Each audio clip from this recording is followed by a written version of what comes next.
আসসালামু আলাইকুম। ফোর্থ ডাইমেনশনে আপনাদের সবাইকে স্বাগত জানাচ্ছি। আজকের বিশ্ব রাজনীতিতে যা ঘটছে তা শুধু একটা যুদ্ধ না, এটা একটি বড় পাওয়ার গেম।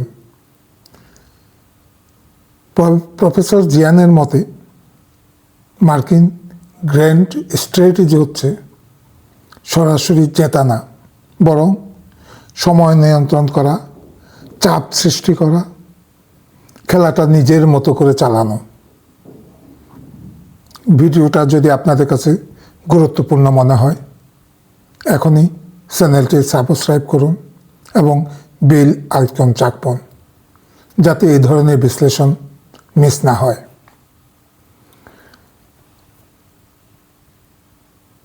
মার্কিন গ্র্যান্ড প্ল্যানটা কি? সংক্ষেপে যদি বলতে হয়, ডোনাল্ড ট্রাম্পের সুইং স্টেটমেন্টসে আজ যুদ্ধ, ইরান তাবা করে দেব, কালকে আবার বলছে, এমনকি দিনের কয়েকবারই তার এই সুইং স্টেটমেন্টগুলি ঘটতেছে। আলোচনা ফাইনাল, সব যুক্তরাষ্ট্র যেমনটা চেয়েছে তেমনিভাবেই ঘটবে। এটা দুর্বলতা না, এটা টাইম বাইং স্ট্র্যাটেজি। আপনার বিগার পিকচার একটু দেখুন, খণ্ড খণ্ডভাবে ঘটনাগুলি দেখলে বোঝা যাবে না।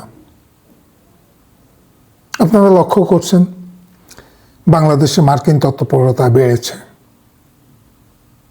চীন ইরানের বড় ব্যাকআপ।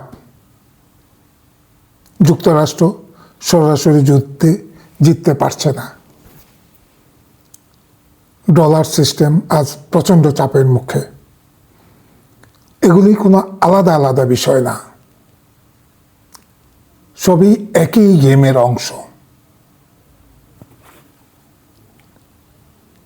এখানে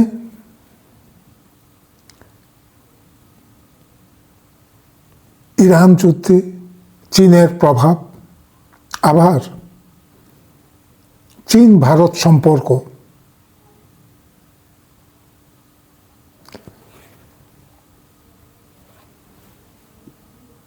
চীন মার্কিন দ্বন্দ্বে ভারত কোথায় দাঁড়াবে? বাস্তবতা হলো চীন ও ভারত দুটো দেশে আঞ্চলিক শক্তি বা রিজনাল পাওয়ার হিসেবে নিজেদেরকে প্রতিষ্ঠা করতে চায়। দুই দেশের মধ্যে প্রতিযোগিতা শুধু সীমান্তে না, অর্থনীতি, প্রভাব ও জিও পলিটিক্সে। এই বাস্তবতায় ভারত কখনোই চীনের পাশে দাঁড়াবে না, বরং নিজের স্বার্থ রক্ষার্থে, চীনকে ব্যালেন্স করতে ভারত ধীরে ধীরে মার্কিন ব্লকের সাথেই অ্যালাইন করবে, আসলে করে আসছে। আপনারা জানেন সেটা। এটা কোনো আবেগে সিদ্ধান্তের বিষয় না, এটা পুরোপুরি স্ট্র্যাটেজিক ক্যালকুলেশন। এটা সহজেই বোঝা যায়। বাংলাদেশ প্রসঙ্গে যদি বলি, এই কারণেই বাংলাদেশ হয়ে উঠেছে গুরুত্বপূর্ণ। এখানে একটা জিনিস মাথায় রাখবেন,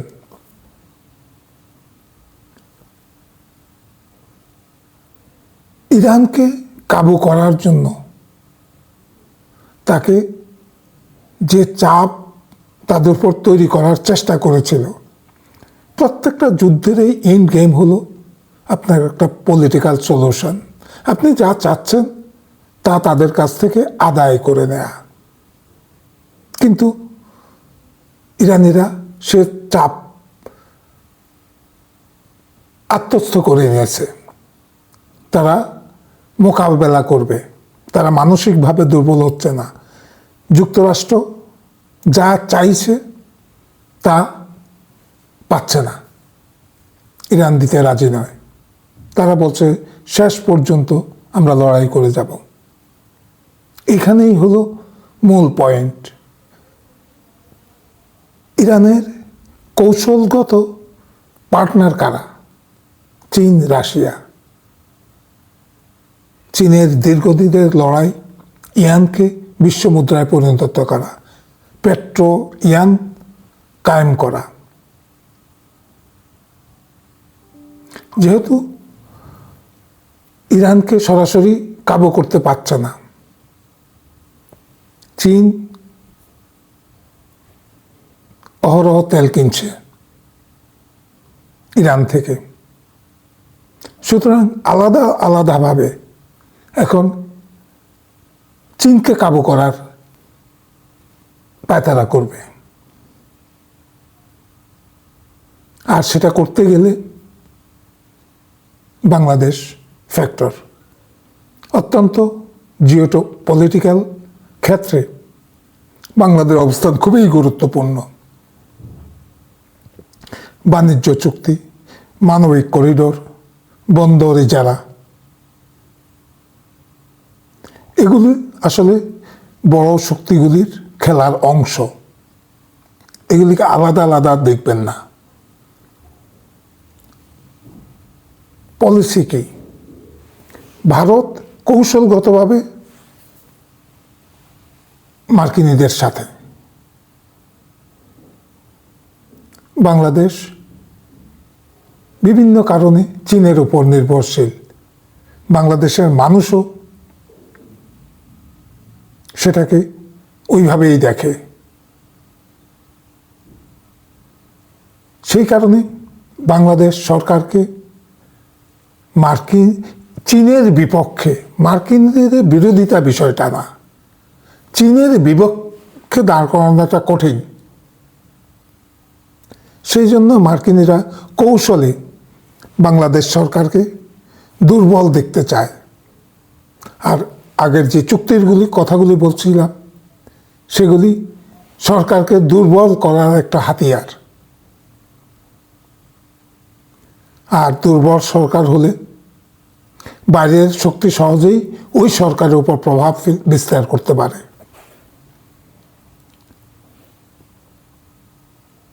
তখন বিএনপি সরকারে ছিল না, কিন্তু ইউনূস সরকারকে এগুলি করতে দিয়েছে,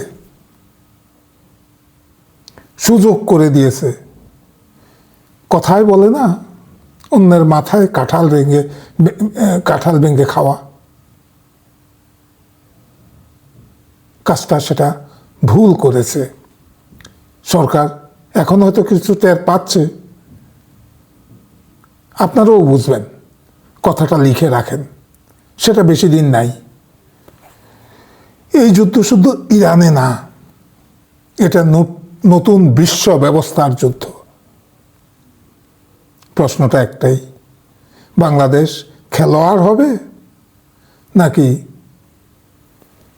দাবার গুটি হবে? অপেক্ষায় থাকুন, আবার দেখা হবে। সবাই ভালো থাকবেন। আল্লাহ হাফেজ।